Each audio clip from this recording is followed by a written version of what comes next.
हकीकत वो नहीं जो हम जानते हैं, हकीकत वो नहीं जो हम जानते हैं, होता कुछ और है पर हम कुछ और मानते हैं, हम कुछ और मानते हैं।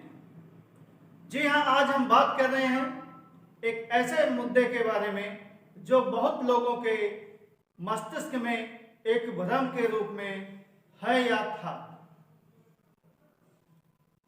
भारत का राष्ट्रीय खेल।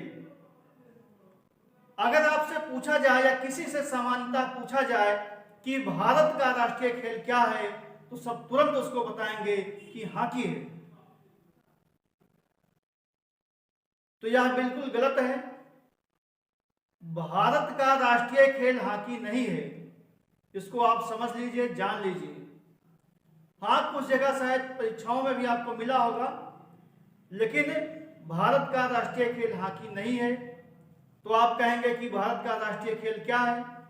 तो अभी तक भारत का कोई भी राष्ट्रीय खेल संवैधानिक रूप से नहीं है, या हमारे यहाँ किसी भी राष्ट्रीय खेल के रूप में किसी खेल को दर्जा नहीं दिया गया है। अब भारत का हॉकी का जो इतिहास रहा है काफी अच्छा रहा है, काफी मेडल भी मिले हैं, काफी अच्छे खिलाड़ी भी हुए हैं, मेजर ध्यानचंद जैसे, जिनके जन्म दिवस पर खेल दिवस मनाया जाता है। लेकिन अभी तक वो हमारे भारत का राष्ट्रीय खेल आधिकारिक रूप से या ऑफिशियली नहीं है। अभी खेल के प्रदर्शन को देखते हुए मांग उठी है कि हॉकी को भारत का राष्ट्रीय खेल घोषित किया जाए। तो भारत का राष्ट्रीय खेल हॉकी को माना जाता है, बाकी भारत का कोई भी राष्ट्रीय खेल ऑफिशियली या आधिकारिक रूप से नहीं है।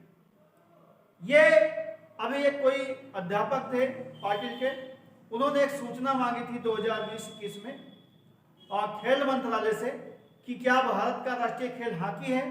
तो वहां से जवाब आया था कि भारत का कोई भी खेल अभी राष्ट्रीय खेल के रूप में मान्यता नहीं प्राप्त किया है या उसको दिया नहीं गया है। तो एक छोटी सी खबर थी जो बहुत इंपॉर्टेंट आपके लिए थी। तो आपको जानकर यह खबर कैसी लगी बताइएगा। तो मिलते हैं किसी अन्य जानकारी के साथ किसी अन्य वीडियो में, तब तक के लिए नमस्कार।